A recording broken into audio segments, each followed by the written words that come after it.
Hi guys, welcome back to my channel. और आज की एपिसोड में हम ये देखते हैं कि मिस्टर मा जो कि अपनी एविल स्पिरिट का इस्तेमाल करते हुए जेल से उड़कर रिहा हो जाता है और उसे बाहर जाते हुए सोमुन देख लेता है। इसके बाद हम देखते हैं कि सोमुन उसे देखकर कहता है मिस्टर मा, लेकिन जब मिस्टर मा उसकी तरफ देखता है तो उसे अंदाज़ा हो जाता है कि मिस्टर मा के अंदर एक एविल स्पिरिट है।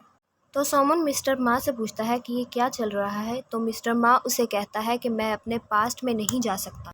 तो सोमन मिस्टर मा से कहता है कि मुझे समझ नहीं आ रहा कि क्या चल रहा है। इतने में मिस्टर मा का अंदर का एविल स्पिरिट उसे कहता है कि तुम्हारा बदला लेने का चांस ख़त्म करना चाहता है।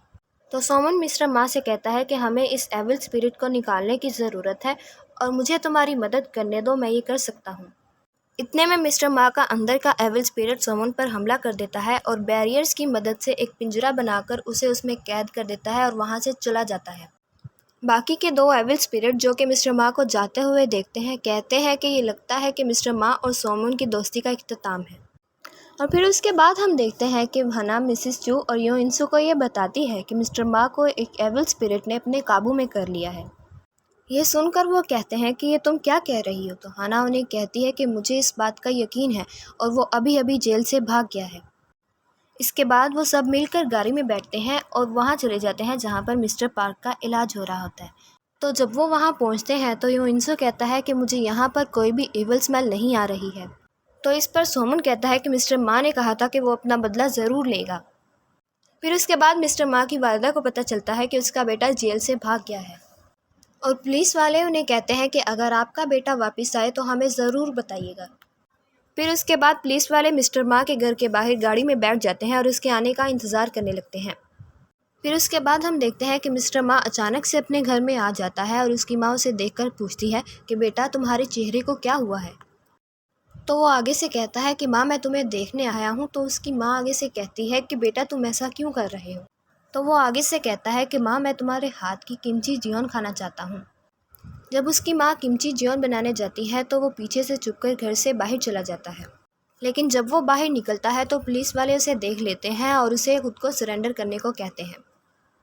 लेकिन इसी दौरान मिस्टर मा का एविल स्पिरिट उन्हें पुलिस वालों पर हमला करने को कहता है। तो वो अपनी इविल पावर का इस्तेमाल करते हुए उन्हें ऊपर उठाकर नीचे फेंक देता है। मिस्टर मा की वालिदा ये सब देखकर उसे रोकने की कोशिश करती है, मगर वो अपनी माँ को वहीं छोड़कर चला जाता है। फिर उसके बाद हम देखते हैं कि हना मिस्टर मा की वालिदा की मेमोरी में मिस्टर मा को देखती है और उसे कहती है कि तुम्हारे पास अभी भी तुम्हारी माँ है, वापस आ जाओ, ये बेहोश हो चुकी है। फिर उसके बाद हना और सोमन मिस्टर मा की वालिदा को इलाज के लिए अस्पताल ले जाते हैं। अगले सीन में हम देखते हैं कि मिस्टर मा एक बिल्डिंग की छत पे खड़ा होता है कि अचानक एक एविल स्पिरिट वहाँ पे आ जाती है और उसे कहती है कि तुम वाकई में मुख्तलिफ हो, तुम यहाँ पर क्या कर रहे हो, तुम अपना बदला लेने के बहुत करीब हो, अंदर जाओ और अपना बदला लो। वो एविल स्पिरिट मिस्टर मा को कहती है कि अगर तुम अपने बीवी और बच्चे का बदला नहीं ले सकते तो क्या मैं जाके उसे मार दूं। मिस्टर मा ये सुनकर गुस्सा हो जाता है और कहता है कि अगर अब तुमने मेरी फैमिली की इंसल्ट की तो मैं तुम्हें ज़िंदा नहीं छोड़ूंगा। फिर उसके बाद मिस्टर मा बिल्डिंग से छलांग लगा के वहाँ से चला जाता है। फिर उसके बाद हम देखते हैं कि ओइंसो कुछ खाना बनाने की कोशिश कर रहा होता है कि अचानक कुकर फट जाता है और गरम गरम खाना उसके मुंह पर गिर जाता है। सोमन आके पूछता है कि ये क्या हुआ है। तो वो आगे से कहता है कि मैं तो खाना बना रहा था, किसे पता था कि ये कुकर फट जाएगा। फिर उसके बाद सोमन और यो इंसू हॉस्पिटल जा रहे होते हैं कि यो इंसू कहता है कि मुझे जानी पहचानी ईवल स्मेल आ रही है। उन सबको अंदाज़ा हो जाता है कि मिस्टर मा की वालिदा की जानब खतरे में है। दूसरी तरफ हम ये देखते हैं कि डॉक्टर्स मिस्टर मा की वालिदा की सर्जरी करने लगते हैं कि इतने में वो दोनों एविल स्पिरिट्स आ जाते हैं और डॉक्टर्स को बेहोश करके मिस्टर मा की वालिदा को मारने की कोशिश करते हैं। जब वो ऑक्सीजन पाइप उतारते हैं तो उन्हें ये मालूम होता है कि मिस्टर मा ये सब देख सकता है, तो वो वहाँ से निकल जाते हैं। इतने में काउंटर्स वहाँ पे आ जाते हैं और मिसिस चू मिस्टर मा की वालिदा को हील करने की कोशिश करती है। नेक्स्ट सीन में हम ये देखते हैं कि हना और मिसिस चू किसी टैटू आर्टिस्ट का पता करने के लिए किसी सैलून जाती हैं। मिस चू कहती है कि मुझे टैटू नहीं बनवाना। तो हना कहती है कि आप फिक्र मत करें, हमें सिर्फ नंबर 37 का पता लगाना है, ताकि मिस्टर हांग जो कि एक एविल स्पिरिट है और उसका ग्रुप जो स्कैम में मुलविस है उसका पता लगाया जा सके। उसके बाद हना अंदर जाके एक आदमी की मेमोरी पढ़ती है और उसे पता चलता है कि नंबर 37 वाला टैटू कोई मिटवाने आया है। फिर अचानक से वही लड़का कमरे से बाहर निकलता है और भागने की कोशिश करता है। तो हना उससे पूछती है कि तुम भाग क्यों रहे हो और टैटू क्यों मिटवा रहे हो। हना उस लड़के को बेहोश करके उसकी मेमोरी पढ़ती है तो उसे पता चलता है कि कोई और आदमी उसे ये सब कुछ करवा रहा है।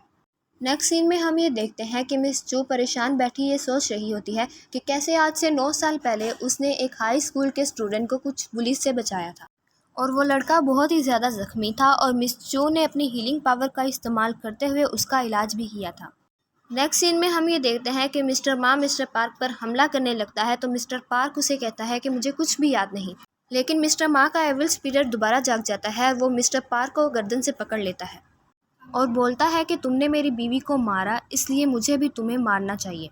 इसी दौरान सोमुन और हना वहाँ पे आ जाते हैं तो सोमुन मिस्टर मा से कहता है कि ये बदला किसी काम का नहीं, ये वो आदमी नहीं जिसने तुम्हारी बीवी को मारा था और ये सब तो मिस्टर हांग ने किया था। लेकिन मिस्टर मा का एविल स्पिरिट कहता है कि ये सब तुम्हें रोकने की कोशिश कर रहे हैं। तो सोमुन आगे से कहता है कि तुम्हारा एविल स्पिरिट तुम्हें काबू करने की कोशिश कर रहा है और हमें बस इसे निकालने की ज़रूरत है। लेकिन मिस्टर मा का एविल स्पिरिट उसे कहता है कि ये तुम्हें बदला लेने से रोक रहे हैं। लेकिन मिस्टर मा किसी की भी नहीं सुनता और मिस्टर पार्क को मारने लगता है और जब हना और सोमुन उसे रोकने की कोशिश करते हैं तो वो उन्हें भी ज़ख्मी कर देता है और मिस्टर पार्क को मार देता है। हना ये देखकर कहती है कि इवल स्पिरिट की पावर और भी ज़्यादा हो गई है और हमें अब इसे जल्द ही पकड़ना होगा। फिर सोमुन मिस्टर मा से कहता है कि मैंने तुम्हारी बार बार मिन्नत की, तुम्हें बार बार कहा, मगर तुम नहीं रुके, लेकिन तुमने मेरे लिए कोई रास्ता नहीं छोड़ा। ये कहते ही उनके दरमियान लड़ाई शुरू हो जाती है और इसी के दौरान ही हमारी एपिसोड भी मुकम्मल हो जाती है। नेक्स्ट एपिसोड को देखने के लिए हमारे चैनल को सब्सक्राइब करें, बेल आइकन को दबाएं और लाइक भी करें।